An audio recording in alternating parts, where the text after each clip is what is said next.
It started with a knock at the door, a warning hidden in the rhythm of the rain. A detective enters, unaware that the walls around her don't just reflect, they remember. Mirrors, countless mirrors, holding secrets that no one else can see. A man lies lifeless on a sofa, yet the reflections tell a different story, one of struggle, of hidden truths, of a shadowy figure lurking where reality cannot reach. As the investigation unfolds, the line between what is real, and what is seen in the glass, begins to blur. Every mirror, every reflection, holds a fragment of a murder that the world tried to forget. And in the end, the truth waits, just beyond the glass.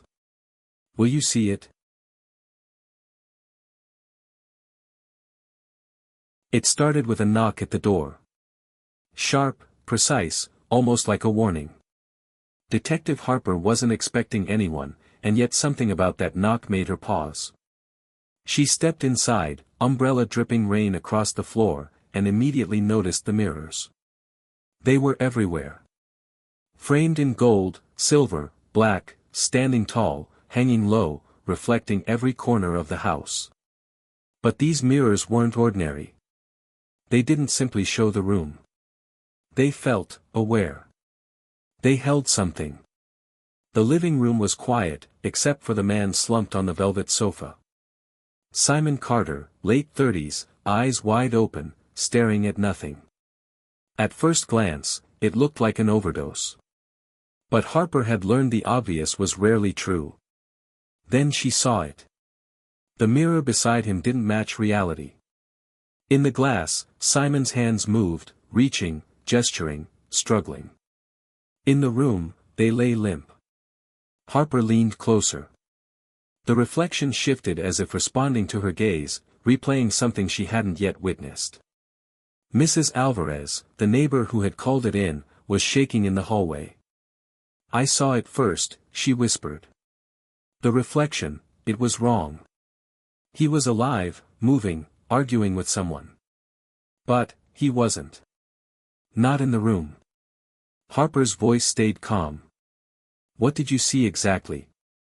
"I don't know." It was like the mirrors were showing the fight itself. Something the room was hiding. It wasn't long before Harper realized the truth. The mirrors didn't just reflect reality, they recorded it. They showed moments that normal eyes couldn't see. Events erased or hidden. Simon's life offered no obvious motives for murder. Quiet architect, respected, no enemies. Yet the coroner confirmed strangulation. Bruises suggested a struggle, precise and controlled. Someone had confronted him in a way the world hadn't observed, except the mirrors had. Harper moved from mirror to mirror. Each told a fragment of Simon's last moments. In one, he argued with a shadowy figure in a hood. In another, the same figure held something sharp, glinting in the dim light. When Harper turned to the real kitchen counter, nothing. Nothing but air. Days of investigation revealed a chilling pattern. The mirrors weren't passive. They recorded, retained, sometimes hinted at what was about to happen. Harper documented every reflection, comparing them to reality. Every mirror told a story that the room refused to tell. Simon's journal emerged under a loose floorboard in his study. Meticulous sketches, notes about the mirrors, observations of moments that couldn't be seen in real time. He had been studying them for months, maybe years. His final entry read, "They will come for me. They are not in the room. But the mirrors see.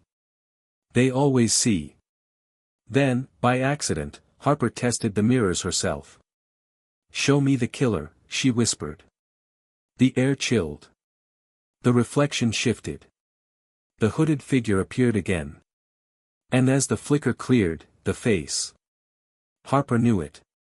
Detective Marlowe. The revelation was staggering. Marlowe had been with Harper the night Simon died. A solid alibi. But the mirrors showed him in the house, executing the attack with calm precision. Harper realized the mirrors revealed what others couldn't perceive, hidden truths invisible to the world. She confronted him. At first, smooth denial. But the living room mirrors replayed the struggle silently, every subtle movement. Marlowe's reflection flinched. Details spilled, old crimes Simon had uncovered, the confrontation, the calculated murder. Harper watched, unblinking, as the truth unfolded in the glass. Marlowe was arrested. Evidence corroborated every confession. And yet, the mirrors remained. Harper couldn't look at them without unease. They were witnesses that remembered everything. Events the world forgot, truths the world tried to erase. Rumors circulated, other houses, other mirrors showing what could not be seen. Dismissed as stress or imagination. Harper didn't dismiss them. She had seen it herself. Late one night, alone in her apartment, she swore she saw flickers in her own bathroom mirror. Figures, gestures, shadows that didn't belong to her. The reflections moved slightly differently, almost aware.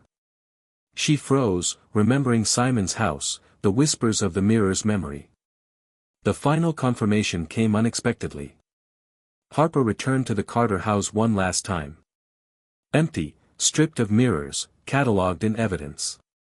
She imagined Simon's last moments, the fight, the fear, the shadowed figure. Then she noticed her reflection in a discarded frame leaning against the wall. Her movements didn't fully match her reflection. A subtle tilt, a glance to a corner she hadn't yet considered. In that flicker, Harper understood the fundamental truth: the mirrors did not just record. They remembered what the world forgot. They revealed what reality tried to hide. She stepped outside, rain slicking her coat, streetlights reflecting in puddles. She didn't glance back. She couldn't. And yet, later that night, in her quiet apartment, she saw it again. Movement in the mirror. Not her. Something waiting. Watching. The truth never stays hidden for long. And sometimes, the truth is closer than you think, just beyond the glass.